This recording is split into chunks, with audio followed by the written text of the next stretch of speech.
You're now joining the meeting. Hello, everyone. This is Derek. Can you hear me okay? Yes. Yep. Okay, we just finished up with practice here a little bit ago, so I'm going to turn it over to Coach for some opening comments, and then he'll take your questions. Covering a couple things here. Obviously, we'll start with LaRon. I know you guys will have questions certainly about that. Obviously, for us, I think the most important thing is to honor the legal process and to allow itself to take its course. At the same time, in terms of my thoughts on it, where it stands, right now, one, this is not representative of obviously what certainly we want to be about, or even what he's about. As I've gotten to know him and have a deep relationship with him now for some time, it's not a reflection. It's not a true reflection of what I've seen prior with his character. He's, been an outstanding young man to this point, and obviously the decision or choice that he made the other night was a bad one. It's a mistake. He and I've talked. It was not a good choice. We take it seriously, and he and I will continue obviously to have discussions, and we'll try to support him in the best way that we can, while at the same time honoring the accountability piece in this. In terms of where that ultimately heads, a lot of that, we'll know more obviously once the legal process takes its course. His court date is, I believe, set for April 15th, so we're talking about a couple months here, and that's kind of where it's at. I don't see it changing a whole lot between now and then, so this will be the last time, obviously, that, I comment on it until this legal process takes its course. So that's kind of my thoughts on that. In terms of our team, obviously I think we're getting better. I thought we played really well in Evanston. I thought we played really well the other night for the bulk of the game. I did think that we played the scoreboard a little bit in the second half. I showed them some clips in terms of contrasting effort and concentration, maybe the first 25 minutes versus the last 15. And I think they saw it, and that's good sometimes for them to take a look at it and see, hey, boy, we didn't maybe play quite a full 40 minutes like we would have liked to, but I thought we did some good things in those first 25 minutes, and like I said, the previous game, certainly for the bulk of it. I think we're headed in the right direction. I think we've got individual players, as I've said earlier, that are really improving rapidly and are starting to gain more and more confidence, and that's a good thing. I think our team has gotten better in a lot of areas, both sides of the ball. We're starting to have less and less mistakes. And we've had, really, 2 to 3 days here of great practices. I think, they've been short, but very precise in terms of what we've done and what we want to get better at. And I thought we were able to do that. And, we're excited to play tomorrow night. We know how challenging it is, and we know they're good. We had a great battle here with them the first time. There's some things that we've worked to clean up from game one that we can do a little bit better job of in game two. But we know we know obviously their personnel, and, we didn't play them not too long ago, and we know they've won 7 of 8, and, obviously they're terrific up at the Kohl Center, and, we're aware of all those things. I think, obviously Iverson had a great game here against us. That stood out in preparation. That he's had 21 points in league play, 10 of them were against us. And then Vitto Brown really had a great game here, and then has piggybacked that and really shot the ball well from the 3-point line, starting in our game and then the games subsequent. So we're obviously Hayes is terrific. Their front line is good. Happ's good. He's having a heck of a year. Koenig is very experienced and makes big shots for them. And, obviously they got some shooters surrounding them. Showalter's a good defender, has shot the ball well. They've got good personnel. And, I know they got beat the other night, but, I think you certainly look at 7 out of 8 and, probably could say they're playing the best basketball during this stretch that they've played all season. So our guys are aware of that, and I think really looking forward to the challenge tomorrow night in Madison. Questions? John, Mark, what happened with Nigel the other night? Did they guard him particularly well, or did he just have one of those games where the ball wouldn't go in the hole? Watching it, Tup, it was interesting. Like, I thought he was aggressive. Now, I thought the kid, Deontay Davis from Michigan State, with his length and size, bothered him a little bit, some of their interior players. But, that's no skin off of Hayes' back. I mean, that Davis bothers a lot of people's shots in and around the rim and moves his feet pretty well on the perimeter and can affect shot percentage with his length and athleticism. So that's not, anything new. But I thought that, affected it a little bit. And then he just maybe I don't coach him every day, but just kind of have one of those games. You got games every once in a while where you don't maybe shoot it quite as well. I know the first time when they beat Michigan State in Madison, he was terrific. And I remember watching that film. So, it was just probably one of those nights in combination with Michigan State's, length and size and good defensive effort. We know how good they are defensively. So, that would be my answer in terms of what I saw, watching the film. Thank you.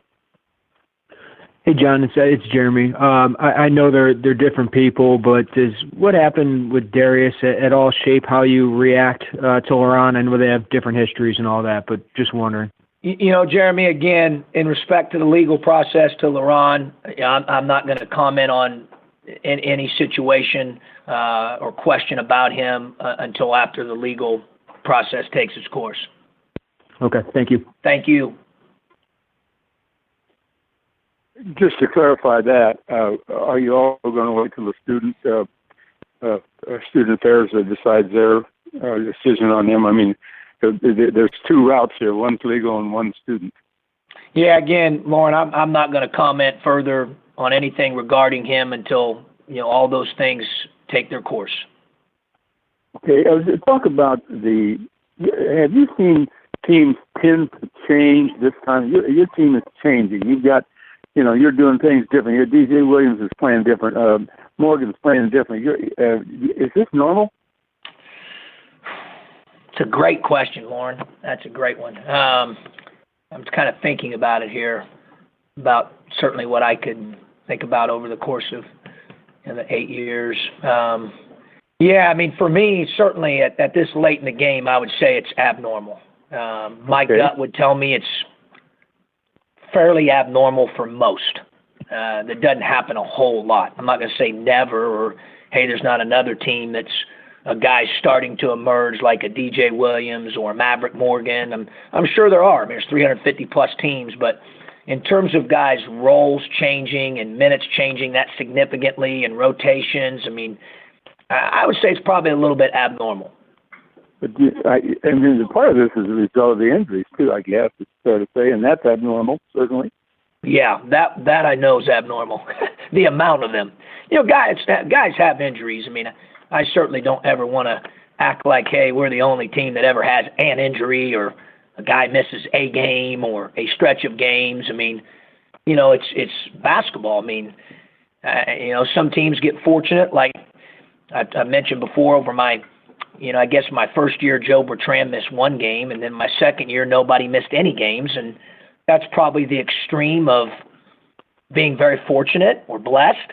And then obviously I think the last 2 years have been the 180 of that in terms of the opposite extreme, But I understand. I mean, you read all the time where a guy has a guy out or misses a couple games or he's dealing with an injury or they lose a player for the season. I think what makes ours probably a little bit abnormal is just the number of guys and the number of total games missed. Coach, this is Scott, and I don't know if this will fall in the same category as questions Jeremy and Lauren asked, but in the past incidents in the last couple of years that led to a suspension have come with guys that have been out, either hurt or, in Darius' case, sitting out a year. Is that a concern to you, or is that a pattern? Just what are your thoughts there?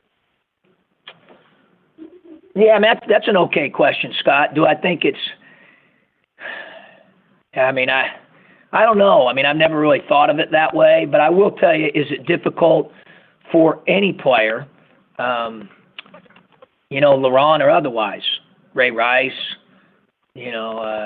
Cause, Steve Coleman, who I coached at Ohio, is it hard when you go through an injury where you're out for a very long, extended period of time when that's never happened to you before. In my experience, do I think that's difficult on guys mentally?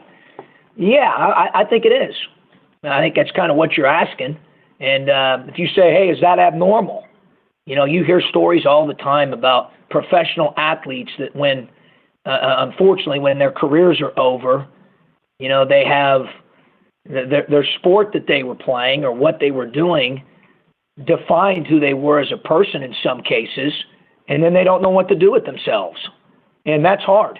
You know, I don't think that's something that's, you know, hard for just guys that we've had to deal with injuries and that, you know, a lot of these guys have been basketball players, and I try to explain to them that they're people first that play basketball. They're not a basketball player that happens to be a person. Do I think that's harder for some guys to understand than others when sometimes you place your identity in, you know, what you do? Can that be tempting, especially when you're 18, 19, you know, 20, 21, 22, 23 years old? Yeah, certainly. You know, I'm not going to sit here and say that it's easy for those guys. You know, are guys thrilled that they're out for seasons and large parts of seasons, and does every guy with that the perfect way? In fact, I think most of them probably struggle a little bit mentally with that, and, you know, obviously that's what we're here for. We're here to help them.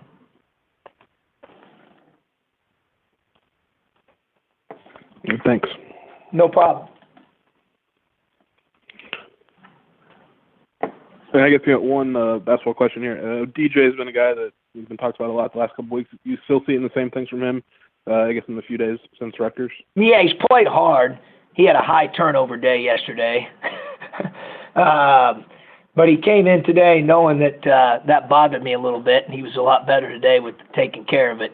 The thing that's interesting, though, and it's, you know, even yesterday, he struggled to take care of the ball a little bit, but played extremely hard with ridiculous motor, went to the offensive glass, competed, defended, a ton of deflections.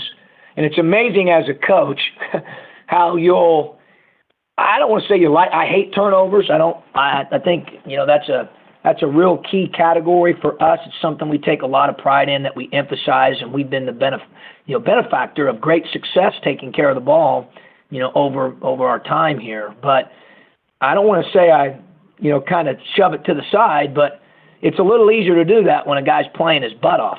And right now, I mean, he's competing. That's exciting, you know, and I think it's his energy level, the way his motor has been running consistently, Scott, is what's allowed him to really make a jump forward. Anything else? Good here, Coach. Okay, thank you, guys. Thank you, Coach. Yeah, sure. Thanks, John. Yep. Thanks.